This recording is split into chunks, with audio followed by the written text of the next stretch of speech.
Thank you, Francis, for joining us today. We've got a good group from InBay, from CharTech, and from Live Virtual Help Desk joining us for this chat.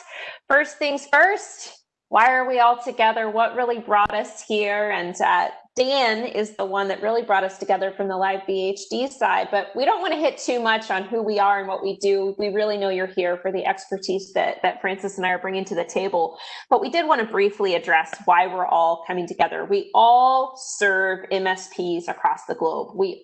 That is our primary focus. That is our passion. That is why we are here. That is why we are all working together. And really, Dan from Live VHD brought us together. Live VHD is a longtime partner of CharTech, and they also work with InBay for their deeper dive services. So he thought, you know what, the best bet is to get the best brains together. And so here we are. And then Francis came up with this great concept of having a series of webinars surrounding marketing, sales, and operations to bring us all together to really help MSPs. And that's our passion. So that is why we are here. That's why we're together. Francis, anything else to add on that?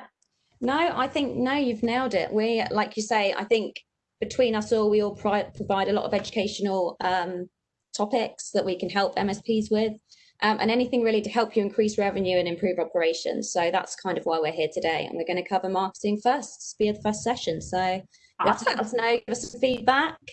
And let us know what you want to know next time round, because we're going to focus it on sales, but you know, you might have some specific areas that you want us to cover. So yeah, absolutely.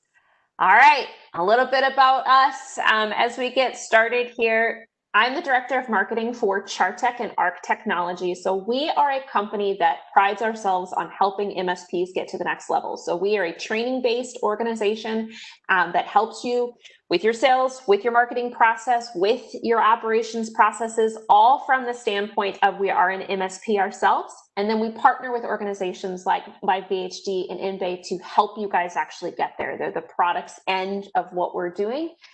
So I am accustomed to marketing for MSPs across the United States primarily, as well as our MSP ARC. And Francis brings very wide expertise on the MSP side as well. Go for it, Francis. Yeah, so my name is Frances Moore. I'm the marketing director for InBay, and InBay are essentially we provide white label IT services. So we cover NOC, SOC, project services, and then also service desk, which is where LVHD come in. So, you know, I've worked with 3 MSPs previously in the UK, doing their marketing strategies and, you know, working with a number of industry verticals using a variety of different marketing channels. So I totally feel your pain with everything that's happening at the moment.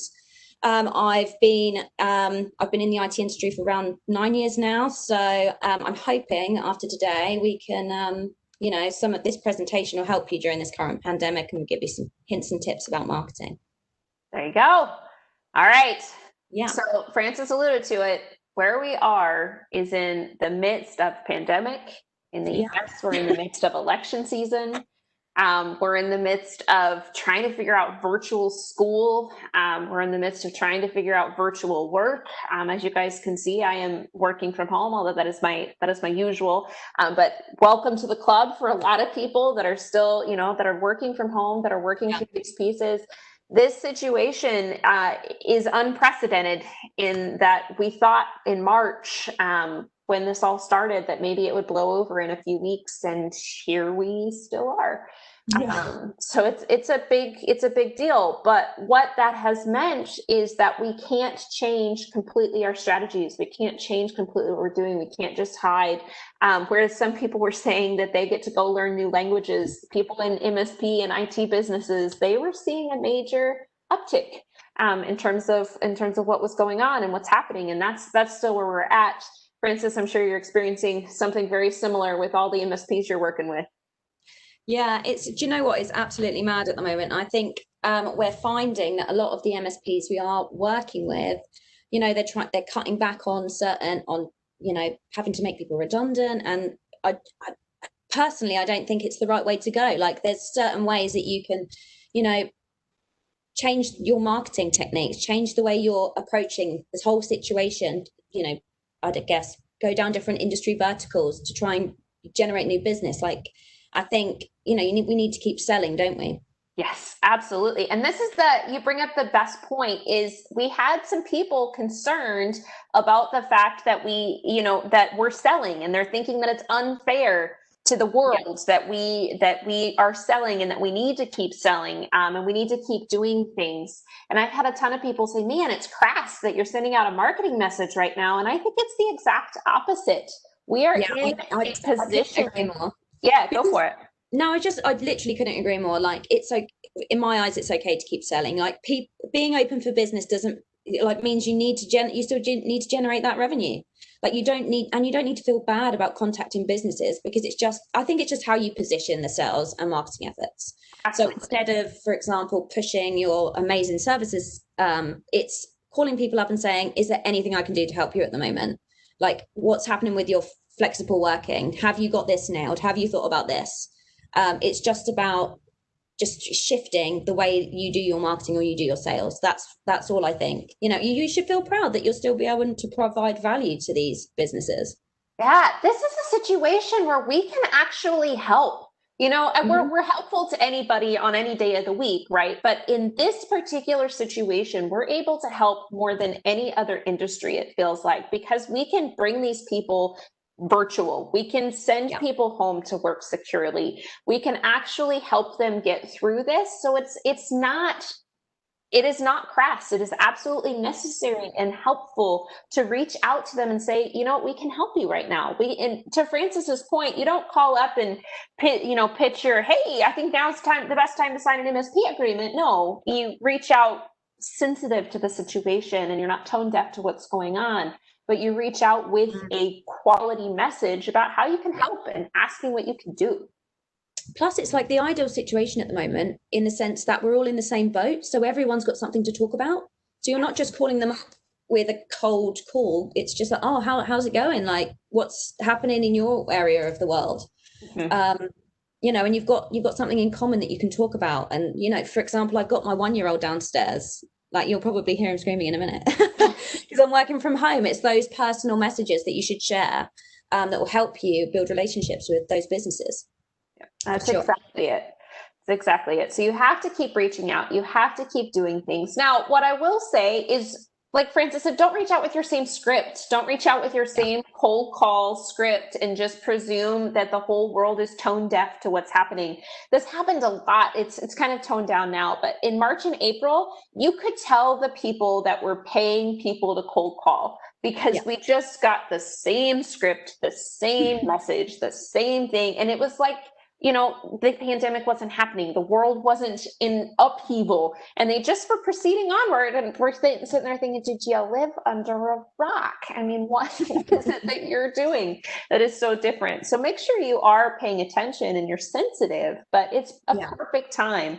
And like Francis said, right now, we have a captive audience. We have people that they're stuck at home. They're reading more, they're doing more, they're wanting, they're absorbing more. And Francis, you put here, they've got time to reflect. You've got time to think about things and really actually pay attention and log in. We're seeing some Zoom fatigue now. We're seeing some webinar fatigue now after 6 months, but people are actually able to think more than before. Yeah, and you got to think people, I guess, aren't traveling to work now. They're at home more, so they've got more time to go on social media and to read those marketing emails they wouldn't necessarily, they might not have always read. And really, like, my main point on this slide here is that don't just focus on the sectors that are thriving. Like, let's think about what's happening in the world at the moment. Don't focus on hospitality, obviously. There are still some great sectors that are doing really well out of this. So, healthcare, like manufacturing, construction. I'm sure you've had the same, Emalee. Yes. Yeah. Construction right now is going gangbusters. Manufacturing, anything that has to do with delivery services, really good. Like Francis, stay away from hospitality right now. They are hurting. Unless you need to hire for a new salesperson. If somebody's coming out of hospitality, probably a good place to go. But hitting them up for managed services right now, probably not your best move. Yeah. So, and I guess that leads us on to the next slide, Emalee, in regards to the time to reflect and like how people are utilizing social media and stuff at the moment. So, the facts are simple. People are spending more time on social. Facebook, for example, I've seen like 1.66 billion increase in Q2. Everyone, and then I guess a couple of other things to note is that Twitter has become a really go-to resource for like hard-hitting facts and like short, sharp information. So utilize these platforms for what they're good for. And then, I guess LinkedIn's remained steady because you've got more people that are off looking at it in the evenings and during their lunch breaks and whatnot. But you've also got a lot of people that have been laid off. So they're also spending a lot of time on LinkedIn. But that doesn't mean that when they're placed later on, they're not going to have read all your socials. So go for it. You've got a captive audience. So I think that summarizes pretty much what's happening in the industry at the moment. We don't want to bang on too much about COVID because we've all heard probably all done with it, really. Yeah, we spent the first 2 months of COVID writing blogs just about COVID and how we needed to react and what we needed to do. And by May, we're just like, can we please write about something else, And so that's when we pivoted it to, let's write about businesses bouncing back. And then now we're in virtual office or cloud or however you want to phrase it. But some new meat, some new blood, which leads us directly to have a plan. This next slide here is all about create a plan for your marketing and know exactly what you're doing and where you need to go. And that's where we want to focus some time in this webinar is, yes, we know things are going to change. I made my entire content calendar for 2020 and it went out the window in March. But that doesn't mean that you shouldn't plan ahead and that you shouldn't have at least an idea of what you're doing. And it is dependent entirely on where you're at as an MSP, which is this next slide. But Frances, anything else on this part? No, I think, we're going to run through now a bit of a structured plan of what we think is the best plan you could possibly put forward for marketing. Both Emalee have drawn on previous marketing plans that we've done for MSPs. It's been a good learning experience for myself as well, because we both do things in slightly different ways, but we get to the end result. But we've combined our knowledge and expertise on this, and therefore hoping that you can use this time and time again. I have used this same structured plan for every MSP that I've worked for, and it does work. So it's going to be good. So let's dive in. Slide. So I wanted to put this in really because I think that before you start any plan, you need to benchmark yourself against other MSPs and where you think you sit in this, in the operation maturity level. So, and personally, I think most MSPs that I've worked with or that are customers of ours are probably within the reactive, proactive sort of trying to push into that service level. And I know that it's, we're obviously putting MSPs into boxes here, and probably there might be areas across the whole board that you cover, but definitely try and benchmark yourself on this maturity level, so you know where you're heading and you know what you need to achieve to get there. Absolutely. And there's a lot of surveys available for you to do this. There's service leadership, it calls it OML specifically. C-level operations has I believe it's 37-point survey that you guys can utilize to kind of benchmark where you're at and where you need to be. And whether you are at a level 0 or a level 4, there is something for you to do when it comes to the marketing side of it. Even when you're level 4, you still need to keep going because you just don't, you've got to be top of your game all the time. So there's always something. And then I guess that leads us on to, I thought it would be good to do a marketing maturity benchmark as well. So once you've positioned where you are as an MSP, maybe look at your marketing efforts and where you sit within this.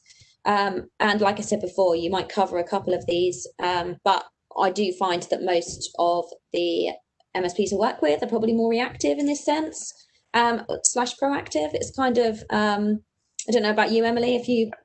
That's exactly where we're at. Yeah, I always ask the question, how many people have a marketing plan? How many people are doing something with their marketing? And it's a good question to ask now if you want to pop it into the chat, what you're doing with your marketing. But the vast majority I have found are in a reactive mode or in complete chaos, where it's kind of a just in time or I have just enough budget, I can throw something at the problem.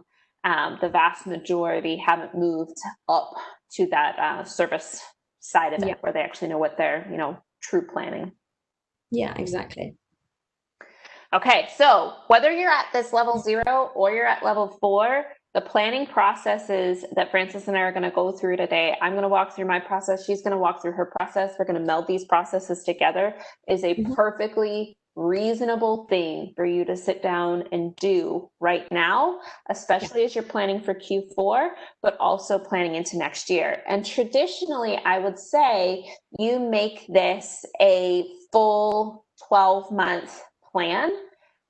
However, at this point, make it a 12-month plan with a lot of flex. Like, don't spend all of your time working on what you're going to do in Q3 2021 right now, because Lord knows where this may end up at this point.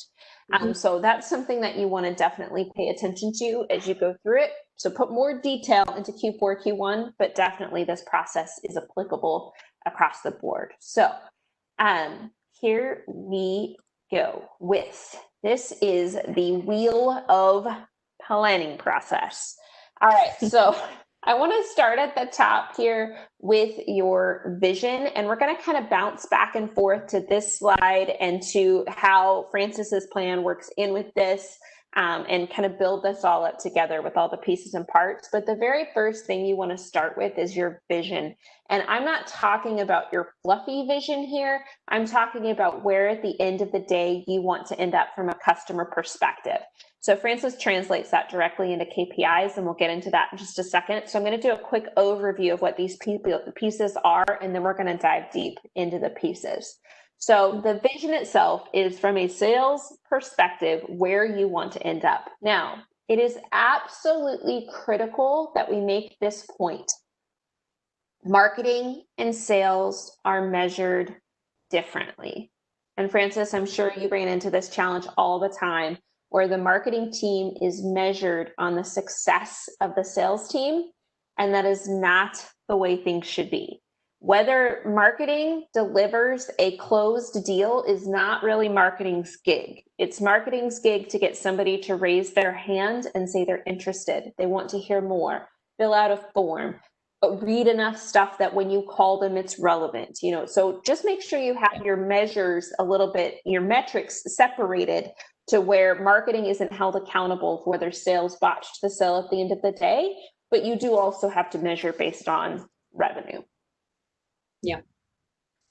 So definitely agreed. It happens all the time. And I can't tell you the number of MSPs I've talked to that said, well, marketing must not be working because I haven't closed a deal yet. No. That means sales isn't working. If marketing is delivering names and leads, then it becomes a sales process challenge, which we will talk about in our next webinar, but it's something that we definitely need to pay attention to. So as you're going through this process, the next thing you're going to do is an internal analysis. Take a look at what you are capable of doing from a company perspective, what you're capable of succeeding with. You're going to conduct DISC assessments on your key staff members, those kind of things, to really look at what is relevant and what makes sense. And you're going to take a look at what's happening in the world, and see where that goes. And that's something we'll cover here a little bit later. Define that target market. Frances mentioned the verticals that are relevant right now. Absolutely something that you want to hone in on. We're not big proponents of biggest, broadest list absolutely humanly possible. Pick who it is that is relevant. Yeah, and I think just going on that, so later on, we're going to discuss creating a persona, personalizing it specifically to that target market. So we'll dive deeper into that area. But yes, not just saying we're going to contact legal firms, for example. Exactly. It's deeper than that. And then, get straight on to SWOT, which is great. Okay, so we got the SWOT.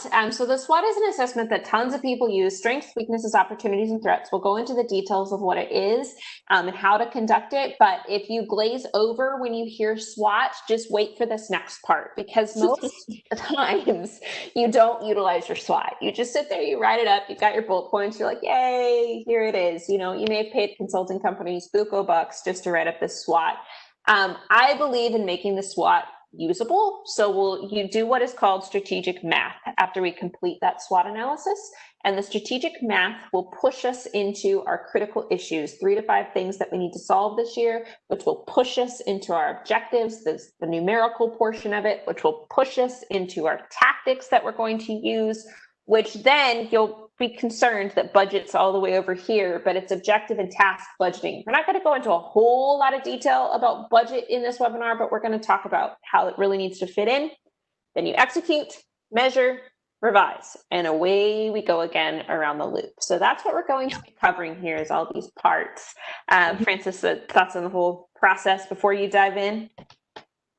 No, yeah, that sounds good. I think, the next part for me is KPIs, and that is, well, for me, it's vision. But I think the vision from a sales perspective and the owner's perspective is, how much, I guess, what our growth is going to be, what our GP growth is going to be, and how are we going to get there. So I'm going to discuss GP growth first, and then we're going to talk about how many sales qualified leads you need in order to hit that target, and what a lead is worth. So I've got a couple of I guess like a little equation here that I'm going to run through with you, so try and stay with me, but I'm going to try and keep it as simple as possible. So if we take £1 million turnover with a 40% profit margin, that would give us 400k GP for the business for that year. Now, if we wanted to double the growth of that company, that's £200,000 that we need to add on to it. Right. So now we need to divide the 200k by the average GP per customer. So let's say that we have 100 customers, to make the math simple, and that means that it is 10k per annum of spend per customer, and 40% profit from those customers is 4k GP. So it's as simple as that. So if we divide 200k growth by our 4k GP per customer, it makes 50 new customers. So that is what we need to, that's how many new customers we need in order to hit our target. So it really is as simple as that. So if we go to the next slide, we will then talk about our sales qualified leads. So we already have new customers needed. We already know that we need 50 new customers. Now, in order to hit 50 new customers, we need to divide it by a closing ratio. Now, I know that we'd all, in an ideal world, like to think that we close, 1 in 2. But most businesses, it's about 1 in 4. So 1 in 3, 1 in 4. So let's just focus 1 in 4. So if we divide 50 by 0.25, it makes 200 sales qualified leads that we need. So, and I just think we now know that we need to bring in 200 qualified leads, and that's throughout the whole year. So we need to be realistic about, how we're going to get those in and what marketing we need to do in order to hit this target. So if you go to the next slide. Right, so now it's about working out what is a lead worth. So, and this is a useful KPI because it allows us to think about the value of the lead and what's worth spending on our marketing. So first, we have calculated the average GP per customer is 4K. So that's absolutely fine. And then we times it by the average number of years that we retain that customer. Now, customers are quite sticky, I think, for MSPs. That they can stay for like eight years plus, but let's just take it as the contract length, which, the usual contract length is about three years. So if we were to have 4K per customer, the average GP per customer, times 3, that means the actual worth of that one lead, that one customer that comes in, is £12,000. So the lifetime value of that customer is 12K. So what are you willing to spend on your marketing in order to get one customer in for 12K? That's what you need to think about, because and this averages out. So in order to hit that target of getting 50 customers on board, you need to win 4 new customers a month. So how much are you going to spend to generate 4 new customers a month? That's what you need to think about. And I think it's just, I guess it's just, and I kind of like to put this back to the board just to say to them, look, that's how much you want me to, this is how much money you want to, put on your top line. This is how many customers we're going to need. This is how much budget I'm going to need to hit that. And then you need to, focus on what marketing efforts you need to do in order to get there. And it's a really good time to look at whether or not it's realistic. Is it realistic that I'm going to get those customers in? Do I have the right sales team in place? Do I have the right marketing plan? Have I thought about all the elements?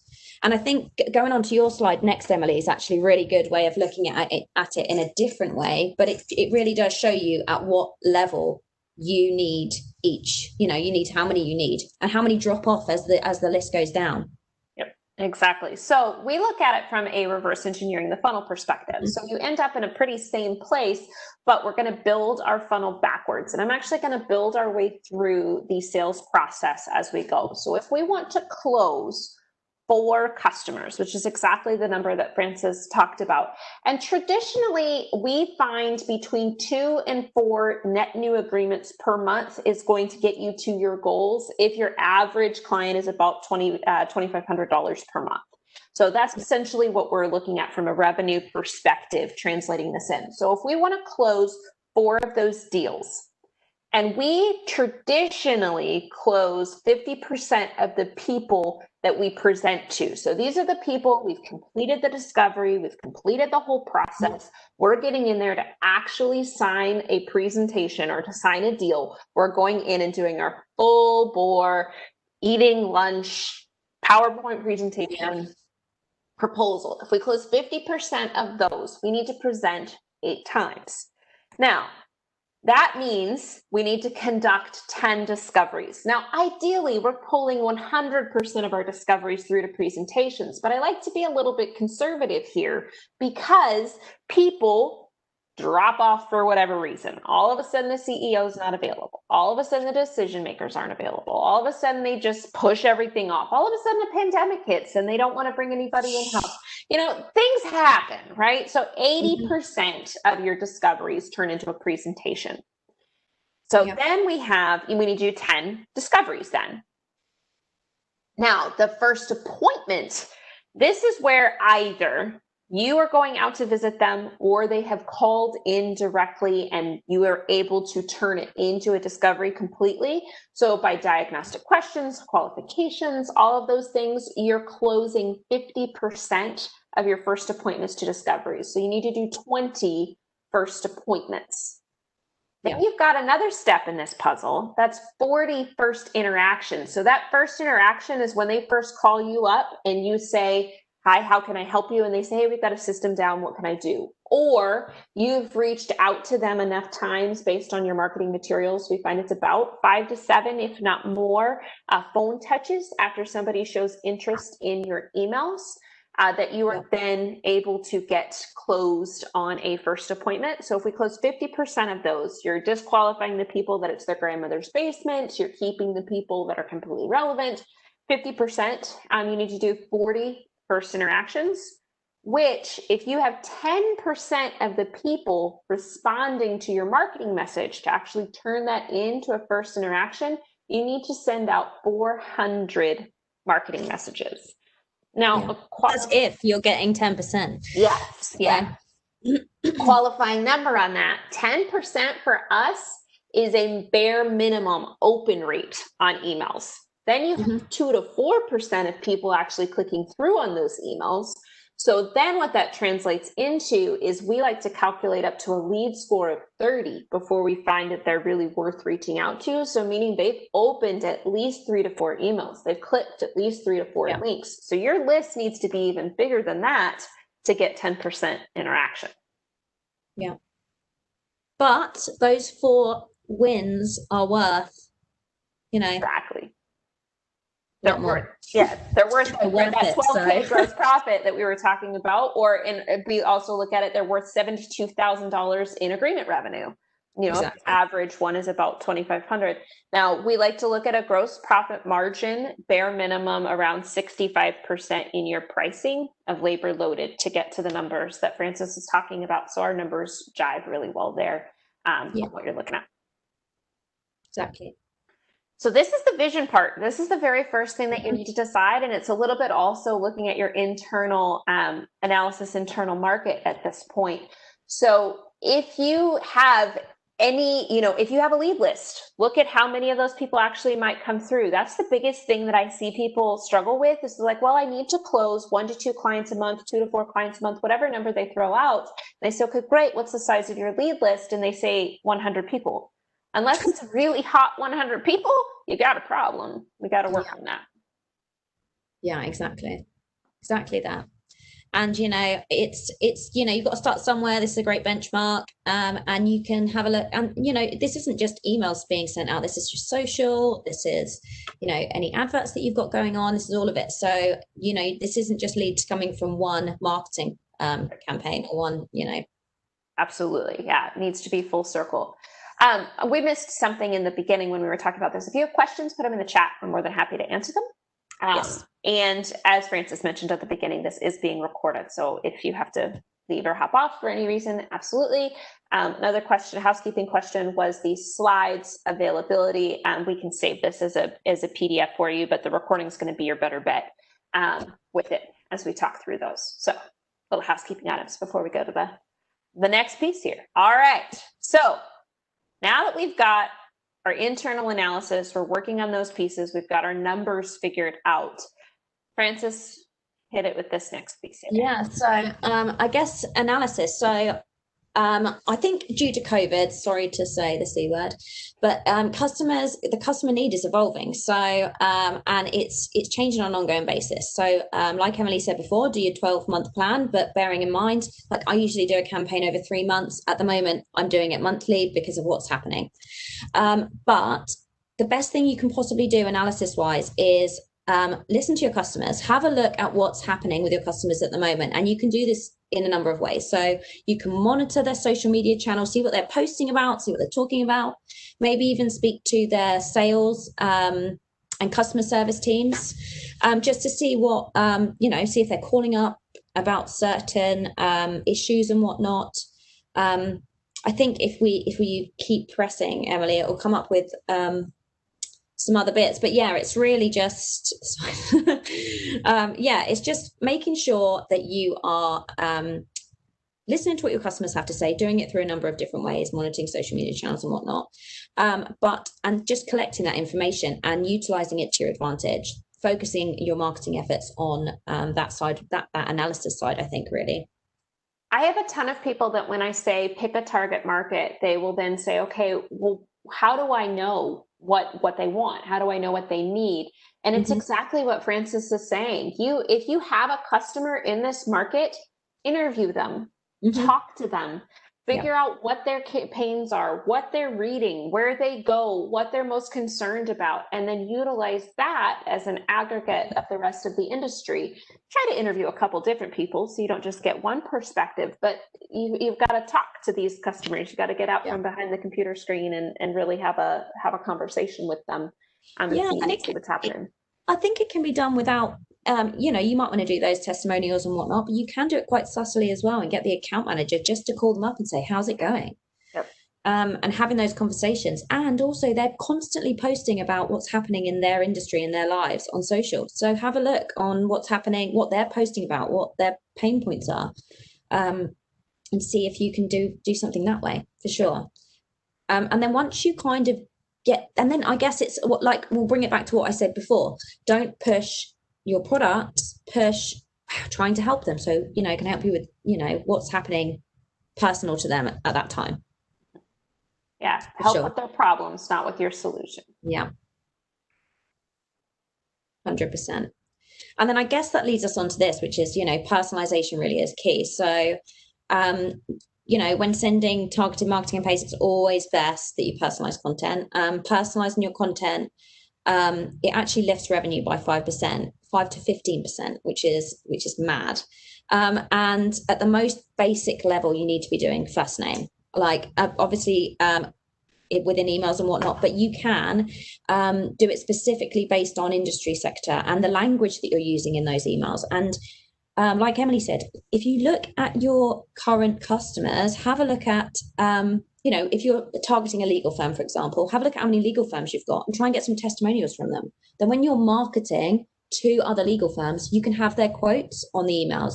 You can use language that they know, how you'd integrate certain systems with the systems they use. It's just that side of things. I think it's just, just trying to be a bit more, just personalizing it a bit more. We like to also think of it as your line of business applications. I was talking to someone yesterday that was meeting with a dentist, and the dentist said, we only meet with people that know Dentrix. And he said, well, I didn't know what to do from there. Okay, well, you solve that problem by researching the line of business applications before you pick up the phone and make that call, by, making that connection. And then instead of him saying, well, do you know Dentrix, you circumvent that conversation by saying, do you utilize Dentrix or Eaglesoft? Bing, all of a sudden you have that expertise. You know them a little bit better. And even though you just know that baseline fact about their line of business application, they're like, oh, these people have researched me. They know who I am. They know what I do every day. And do you know what? That's what we did in our last MSP that I worked for. We used to focus specific on dentistry and care homes, because care homes use certain applications as well, certain technologies. And as soon as you mention them, they're like, oh my God, they know me. Absolutely. Right. And the concern this person had was like, but I don't really know it like the back of my hand. That's okay. They're not, you're not having to be a Dentrix support person to know that Dentrix is utilized and know what it's utilized for. Do your research so that you're educated on it. But simply knowing that base level fact goes miles with people. Yeah. And just another fact here, a little stat, but 62.27% of customers feel happy and excited to respond to a specially tailored message. So it's just like, it's the best thing you could possibly do. And if we go on to, this is something I do with every industry sector that when I was working for an MSP, I would sit down and be like, right, who do we need to target? What customers do we currently have in certain sectors that we're doing well with that we want to expand? And I'd pick, say, a legal firm, and as you can see on here, I've gone right down to who is the average age of an IT manager within a legal firm at the moment. It's like 40 to 50-year-old IT director. He or she's got children. They're very tech. It goes right down to their personality, that they're like an introvert. They think about things. They want more information. They don't want too many visual things. They don't want you to sell the dream, because they don't care about they don't care about cost savings. What they want is for the systems that they have to work, because at the end of the day, if they don't work, it's their head. And it's tailoring the message specifically for that person, that type of person, and their needs and the way that they operate. And you can do this for every sector, for every, whether you're speaking to a director or a manager, they're going to have different needs. So that's the way I work. And you don't have to, I know it feels like, oh God, this is going to take loads of work. Just focus on one sector first of all. We don't all have all the time in the world, but if you did one campaign really well, you're halfway there. Absolutely. And what I like to do is you make this persona of the exact person you want to reach out for, and then you make the opposite persona. This is the person I want to avoid. And I found this is most helpful for the salespeople when you provide them okay, we are going to reach out to, for example, the dental vertical. These are the dentists we really want. These are the dentists we don't. Now, of course, we're going to tailor our marketing message to hit the people we really want, but some yahoos may slip through. This is where the persona comes in of it's okay to say no if they don't fit our persona. If they fit this is who I want to avoid. We don't have to accept money from everybody. So it's kind of making that full circle. This is who I want, and this is who I really don't want, and then addressing it. Exactly. And just so everyone knows, there's platforms like Extensio here. I put the URL at the bottom, but it's it's a free tool. Go on there, and it's got different interactive modules and stuff. You can move it around. I've just added in some basic ones there, but it's really extensive if you want to go the whole hog. But it's really good. So I definitely recommend using that. That's just that service. It's great. Perfect. And then this talks about really, we're getting into the content side of it, what we want to focus on with these folks and with our targets. Go for it. Yeah, definitely. So if you're looking at if you take the persona that we just created, it had all of their frustrations, their fears, their goals, what they're trying to achieve. And then what essentially what I've done here is just picked two MSPs that are posting currently at the moment, currently at the moment on LinkedIn, and you can see that they are specifically targeting the legal sector, but they're honing in on their, first of all, they're targeting specifically to a law firm, for example, the one on the right, but the one on the left, it's saying, are you prepared? Have you thought of everything to prevent an attack? They're honing in on their fears and worries, and they're thinking, actually, have I done everything? Do I need to listen? Do I need to read or watch this webinar or download this document? So when you do your content marketing, when you think about what you're writing to push out on these social media channels, think about how you're going to engage them. Use their fears, their goals, their motivations. It works for sure. Remember, you're talking to people, and you're not talking about yourself. You're talking to people about what's going on. Yeah, so there's nothing worse than just, this is what I do, and this is how good my product is, and buy it. Yeah, exactly. Please buy here. No one wants to. It's and yeah, I don't know. Have you ever seen the Simon Sinek's Why? Yes, love That is what I think everyone should watch, because it's not just selling what you do; it's selling why you do it. So we'll put the link in maybe at the end, so everyone's got it. But it's definitely worth a watch. Yeah, if you haven't seen it, look at things in a different perspective. For sure. All right, so we're moving our way around this circle of planning here. So we've talked about our goal, we've talked about our vision, we've gotten through kind of the internal analysis, we're through the target market. Now we're going to translate this information into a SWOT analysis. Now, this SWOT analysis piece, this can be a major challenge for people, because it just ends up being this blathering on of a whole bunch of stats and statistics and what you're doing. So I feel this is an important part of your planning process, but to me, this is the linchpin between the marketing plan into the sales and operations plan. So kind of building this out into a full picture plan is exactly what we want to do. And this is what we're going to look at. First, we're going to look internally to our company, what we're good at and what we're weak at. Strengths and weaknesses, to me, internal, current, best things to remember. So internal revenue, internal close ratio, how many salespeople are hitting quota, how many people do we have on our marketing list, are sales up, down, otherwise. Those are the things you want to take a look at as you're going through this. And now that we've defined kind of where our vision is and what our target market is, look at your strengths and weaknesses through those lenses. So you've decided your target market is dental firms that have at least 3 bays that they're working with and 8.5 staff, and they're really focused on improving technologically, and they're the most advanced. Do you have anybody like that in your arsenal? Do you have anything like that on your list? That's where you're looking at your strengths and weaknesses. If you've had the sales team actually perform on something like this, that's where you want to go there. Internal to your company, current. I recommend 5 to 7 bullet points, no more than that, in an individual SWOT column. So as you go through this, you may want to just list out absolutely everything and then prioritize. What are the most important 5 to 7?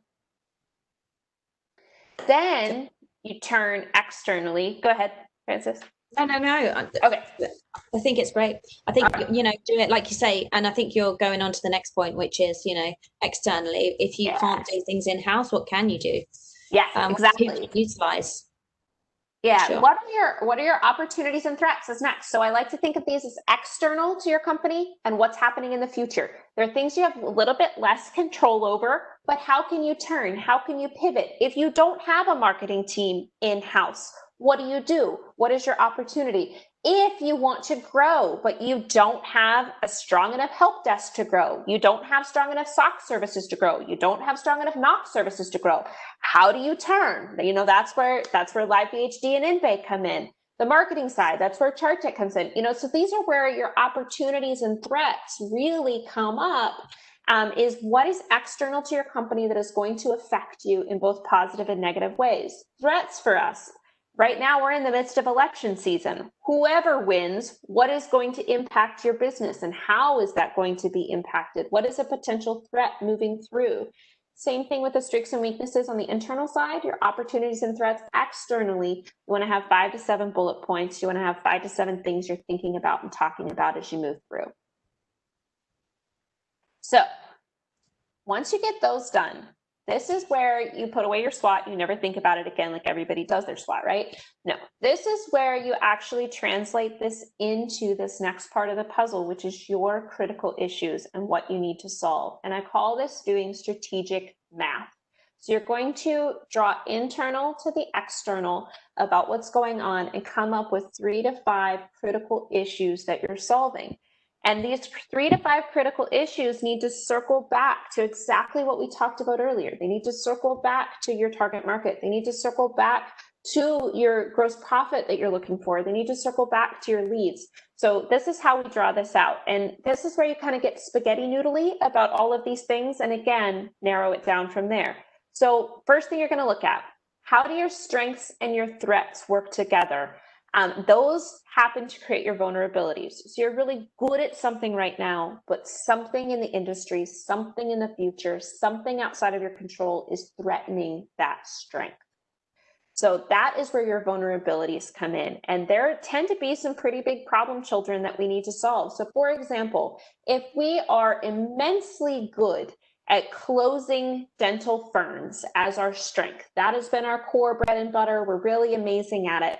But the threat is we have saturation in our area. You know, we've already saturated 30 to 40 to 50% of all the firms in our area. That is a vulnerability of ours. We have to look at where we're branching out. We have to look at a new persona. We have to look at a new target. So vulnerability is the first thing. Next thing, these are our leverage points, strengths plus opportunities. Something that we're really good at, an opportunity that we have. And this is something that every MSP should be looking at right now. Internally, we're calling this virtual office space. Externally, people call it cloud, people call it hosted, people call it, hosted desktop, virtual desktop, whatever you want to call it. We're calling it virtual office space because that is where the world is pivoting right now. We are tremendous at deploying IT services in general. How do we make that scalable? How do we make that secure in our weird environment? Virtual office space. So that's something that you're looking at. Go ahead. Yeah, and security for sure as well, because, you need to make sure that wherever they are working in the world, they are working securely. Cybercrime is on the rise. It's around. It's only a matter of time, everyone says, until everyone gets attacked at some point. So it's how do you recover your data? It's a great point to make. Focus on things that are relevant to people right now. Absolutely. Absolutely. The next one is another one of your problem children. So these are the things that you're excited about doing, in the opportunity standpoint, but you have a weakness that you can't fill. So for example, security, hugely important right now. Just like Francis said, absolutely critical for your success. Do you have a security expert on staff? Do you have somebody that can take you beyond just your traditional firewall and AV? Or is that something that you need to backfill? Is that something that you need to build on? Another opportunity, you're ready to grow. You have capacity in terms of your marketplace to grow, whether it's in your target or just in your geography, but you don't necessarily have the help desk support to get you there. You don't have enough people on staff. It's you, yourself, and you. That's a constraint. So that's what you want to look at next. And this is where I say it's the linchpin to marketing, moving to sales, moving to operations, because you can create the world's best marketing plan. You can get the world's best interest. Your sales team can then close the deal, and then your poor support team sitting there like, what do I do with this? I already have 7,000 tickets here. And, what have you done? What have you sold? Yeah, and I think, you need to try and weigh up the cost of employing these people with these industry skills, or whether or not you want to outsource. And you can outsource whole teams, or you can outsource individual specialities. It's, the world's your oyster. So really think about how much it's going to cost you internally, how much it would cost you if you were to do it, if you were to outsource it. Because, those options are available. And I think more so than ever, people are pivoting towards outsourcing because they've got less risk.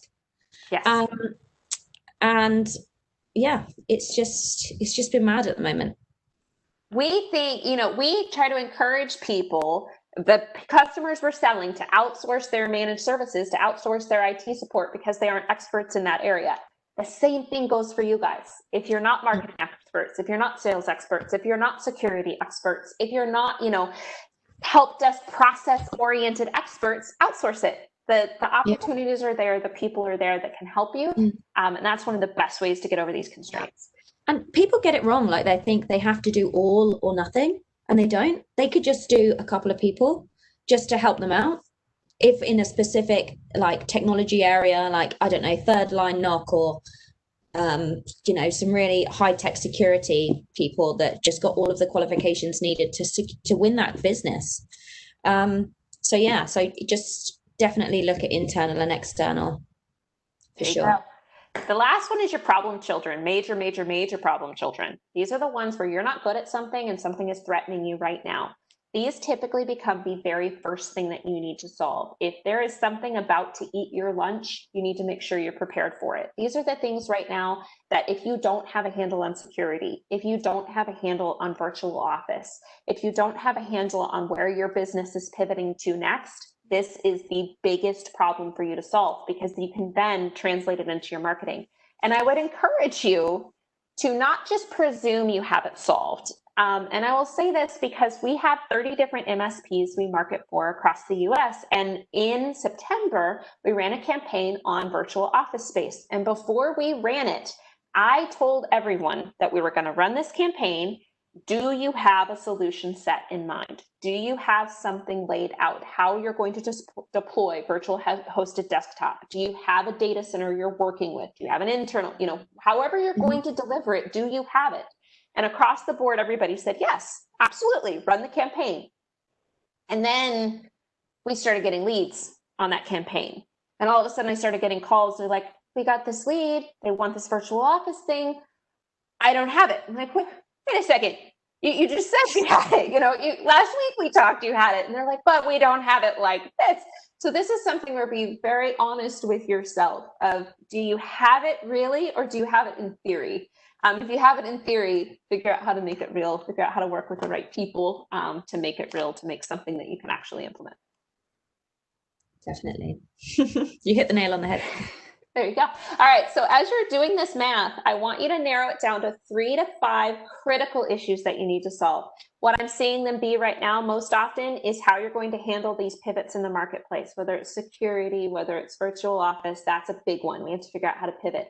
The next is typical critical issue I'm seeing is actually acquiring a lead list or acquiring a true target market, like Francis was talking about.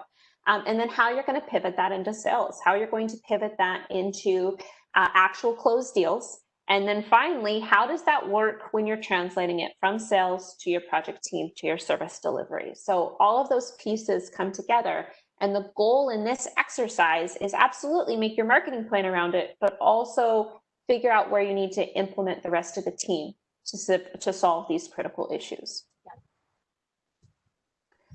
After you get your critical issues, we're going to translate them into objectives. And these ones are the measurable pieces. These are the parts that are truly, we are going to do X by X with specific timeframes. So specific, measurable, actionable, relevant, time-bound, ethical, and resource. So I want to hit these last two mostly because you probably have heard of SMART goals. You've heard of what you want to do here.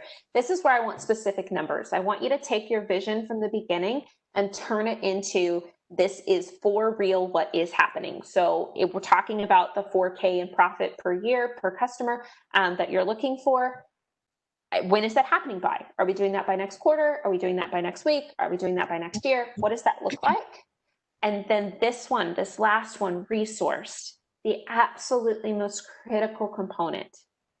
What time, money, and people are you putting towards this effort? And you need all three. You can't just say it's your goal and then just speak it into being. You have to actually have it resourced in some way, shape, or form. Maybe it's outsourcing, so you're paying someone to do it. Maybe it's hiring, so you're bringing in internally. Time, money, people to make this happen. So that's what you're going to do. I can't tell you how many times I've worked for MSPs and they've said, this is how much money we need to make. This is how many customers. I've worked it all out. And then I've said, we don't have the resources to hit the target. And they're like, of course you do, of course you do. You've got like an assistant and you've got like a graphic designer in house that can do bits. I'm like, there's only so many hours in the day. And there's only so much content you can write. There's only so many marketing campaigns you can do with a limited number of people. Yep. So you really need to nail how long it's going to take you to do every area of that campaign. And we're going to talk about that a bit later, of what a campaign consists of, what areas you need to think about. And, time really does come into that. For sure. All right. Absolutely. Kirk has a question. When you get a list, what title or role do you target usually? So I tend to target office manager on up. I want to target people within the decision maker set, but it doesn't have to be solely the decision maker that gets our emails. Typically, it's someone that mid-level and then pushes the information upwards, is what I found when we look at a specific list. Yeah, I'd have to agree. Usually, director level, but you are going to get the managers that push it up too. So I think the problem that a lot of businesses face is when they go through to the support side, or I don't know, like your HR or your IT, that sort of side of things, and then they don't really know what to do with it. So it's making sure that you've got more management and director level. Yep, exactly. And it needs to be specific managers too, if we go to that level. If they have an IT manager and you're looking at an assist agreement, that's fine. If you're looking at an office manager, that makes a lot of sense. Marketing manager probably has no clue, where to go with it. So you just have to be careful with who you're looking at. All right. Yeah. Sally has a question about how to get a good lead list. Okay, that's another really good question. Lead lists are challenging. So we have a couple different ways we like to do this, and Francis, I'd like to hear how you do it too. We essentially like to organically build is the best approach. If you can organically build from your chamber, from groups you're working with, from business cards that you're going out and actually doing things with. Right now, it's really challenging with the virtual environment, but from who you're connecting with on LinkedIn, scraping, actually having conversations with, that is by and large the best way. We are not morbidly opposed to purchasing a list if you do so in the right context. So as long as they are appropriately opted in, you're purchasing from a broker that utilizes an opt-in process before they give you those leads, have to be really, really careful about it in terms of who you're going about. So we utilize a broker here that you can get very specific vertical, you can get very specific title, you can get very specific geography. Then they send 2 emails on our behalf, and it has big and bold why we're sending them the email, and if they want to opt out, please do so. So we actually offer for them to opt out. Then it comes to us, we run it through Never Bounce, and then we very, very, very slowly add it to our database because we want to be really careful about our deliverability. Yeah, to be honest, that you literally hit the nail on the head. I think InBay have been running for like 20 years now, so we have a lot of legacy data. But we did used to be an MSP in 2013. So we're now a partner to the channel. We're delivering to the channel, and a lot, we've still got that legacy data that are businesses that we don't support the end user now. So it's from, I guess we've only got data from 2013. So we have looked at purchasing lists. You have to do it ethically. You have to make sure they've opted in. That's for sure. I think the way that we do it is we send a couple of email campaigns, and they're usually with a downloadable content on there. So whether or not it's got a white paper or an infographic or a blog that they might be interested in, or a webinar they might want to watch, and then they they start engaging with you a bit more, and then that's when you can have those conversations. We also have a couple of SDRs that call up lists that might not have opted in, but they're happy to take a call. So you call them up, and they can call 100 people a day. So they're calling those people up saying, would you be interested in coming to a webinar? Yes, exactly. And most of the time they're like, oh my God, yeah, that would be great. It's, you're providing educational information about marketing or sales or something that is benefit to their business. So, we're providing this service to you as MSPs. What's to say that you can't provide the same service to a business? Exactly. And, because businesses need help with their marketing too. Absolutely. Kirk has a question. Are they defensive sometimes because they didn't think of it? By and large, if you present the content in the right way and you're presenting it from a helpful manner, most of the time people are not defensive because they didn't think of it. You are going to run into your curmudgeons that don't necessarily, your IT curmudgeons that their uncle's doing it, their brother's doing the IT, they don't really want to be involved, all of that. Absolutely. But that shouldn't stop you from sending quality content that they can learn from. We just try to be gentle about how we're sending it. Yeah, 100%. All right. So that is some good content questions here. Let's jump into the development of relevant content. We have a few more slides to get through, and I know we're already at our hour mark here, but we're going to keep rolling with this content. If you have to hop off, we are definitely recording this as well, but let's keep rolling with our content. Go for it. Yeah, so there's a couple more bits to come out from this bit, but I guess here what I wanted to say is you need to kind of look at the development of what's happening with relevant content. So you need to look at overarching themes that might be coming out, or focusing on product or cybersecurity, like we've already discussed this really, and IT issues that are currently out. And then you need to think about what campaigns you're going to do around these topics.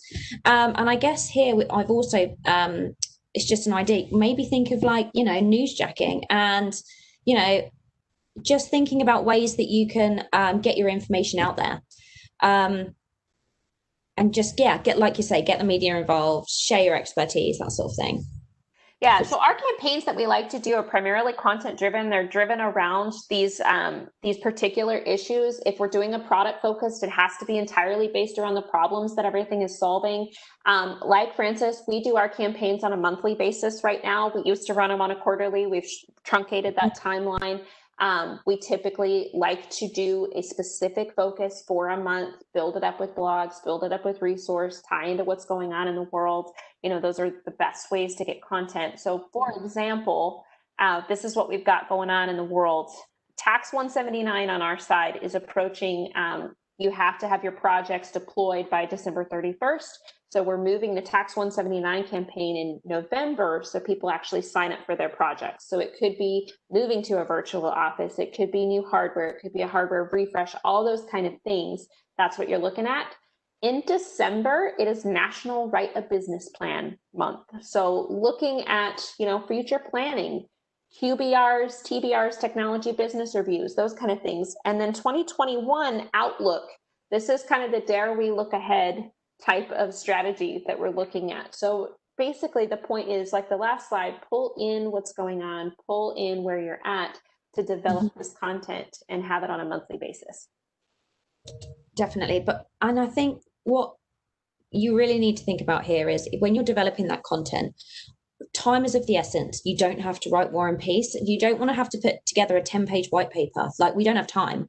Put together a blog or a poll on Facebook or LinkedIn or like short, sharp webinars, podcasts, things that people can sign up to that aren't going to take you forever to do. And you don't necessarily have to do it yourself internally. You could put a webinar on and get an industry expert on there to deliver that content. You don't even need to do it yourself. Like, don't feel like you have, all this work to do. You could even get someone else, like an industry expert within, one of your suppliers or partners, to write something for you. So yeah, and just, I guess my main point is, don't feel like you have to do a 10-page white paper. Just do short, sharp blogs and things. Yep. Absolutely. Don't let yourself get overwhelmed with the content. If you are a ChartTech member, you have access to every blog that we have written. So speaking to Francis's point about the industry experts, definitely utilize that content, pull that in, modify it to make it your own, but use it as a starting point as opposed to having to start from scratch is a huge, huge deal. And the biggest point that we want to talk about in terms of this content, I'm going to roll through this fairly quickly, is so many people, when they go to write blog content or go to write website content or go to write any content whatsoever, they focus on the solution. They ignore people's problems that they're facing, and then they completely ignore the alternatives that they could face. So this is what we call the SPA method. They just blather on about their solution and create all this lather around their solution, and no one really cares. The best way for you to write your content and modify your content is to focus on problems first, which in turn kills the alternatives that people may be considering. So the status quo, the challenges that they're undergoing, the other people that they could go with, and then you save your solution for your sales team. Yeah. So that's how you want to develop all that content. Mm-hmm. Yeah, that is 100% how you have to do it, because and you only need a one-liner at the bottom of the blog or the news or whatever that just says, if you've got a problem with this, give us a call. Yep, absolutely. Okay, now we talked a little bit about blogs, we talked a little bit about emails. These are all the pieces and parts of these campaigns that you are going to want to take into account. Now, some of it may look a little bit overwhelming. You don't have to do absolutely everything for every piece, but these are all the different pieces and parts to make a solid campaign. Yeah. Emails, resources, presentations, webinars, like Frances was talking about. Here's all the components that go into But a solid campaign. to make your lives easier, if you were to do a specific blog, for example, or specific blog, let's say on security within flexible working and how it's affecting businesses and employees and all the rest of it and what you need to do, and at the end it's like, these are the solutions that you could probably, these are problems you're probably facing, these are the solutions that are available to you, all the different options, and then you could use that same content in your email, and you can use the same content on your website, on your landing page. So it's thinking of using the same piece on loads of different platforms in slightly different ways. So tweaking the content. You don't have to create loads of different things all over the place. Just focus on one topic and push it out. And then you can push it all out on social media and link it back to the blog on the website, link it back to the landing page, send the emails that link back to those pages. It's just thinking of it like that. Yeah, amen. Once you write that content, make sure you're reutilizing it in lots of different places. Yeah. We've got a couple examples here as well as it goes through, but these are some of the ways you can choose to present that content in the beginning.